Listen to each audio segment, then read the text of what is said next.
ఇంతకుముందే 2023 సంవత్సరంలోనే నిత్యానంద్ రాయ్ అని చెప్పి లడాఖీ ప్రాంతంలో ప్రజలకి యాస్పిరేషన్స్ ఏదైతే ఉన్నాయో వాటికి సంబంధించి వాళ్ళకి ఎలాంటి యాస్పిరేషన్స్ని ఫుల్ఫిల్ చేయాలి, వాళ్ళకి ఏం చేయాలి అని చెప్పి ఒక కమిటీ కూడా వేశారు, నిత్యానంద్ రాయ్ కమిటీ అని చెప్పి. లాస్ట్ ఇయరే ఇంతకుముందు 2 జిల్లాలు ఉండే అనమాట. ఒకటి లే, రెండోది కార్గిల్. ఈ లడాక్ ప్రాంతంలో లడాక్ అనే యూటీలో 2 జిల్లాలు ఉండే. ఇప్పుడు ఆ 2 జిల్లాలతో పాటు 5 కొత్త జిల్లాలు కూడా తీసుకొచ్చారనమాట.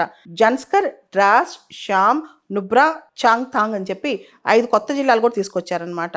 సో ఇక్కడ ఈ లడాక్ ప్రాంతంలో రోహతాంగ్ పాస్ కూడా ఉందన్నమాట.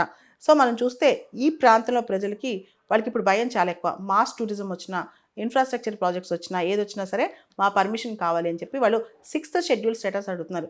6th షెడ్యూల్ స్టేటస్లో autonomous district councils, regional councils ఇవన్నీ ఏర్పాటు చేసుకుని వాళ్ళే పరిపాలించుకోవాలనుకుంటున్నారు. కానీ 6th షెడ్యూల్ స్టేటస్ ఇచ్చిపోతే మళ్ళీ ఈ ప్రాంతంలో ఇంకా ప్రజలకి సపరేటిజం బాగా డెవలప్ అవుతుందని చెప్పి కాబట్టి గవర్నమెంట్ ఏం చేస్తుందంటే వీళ్ళకి 6th షెడ్యూల్ స్టేటస్ ఇవ్వకుండా వాళ్ళకి ఏదైతే ప్రత్యేక సదుపాయాలు కావాలనుకుంటారో అవన్నీ కూడా ఏర్పాటు చేస్తుందన్నమాట లడాక్ ప్రాంతంలో ప్రజలకి.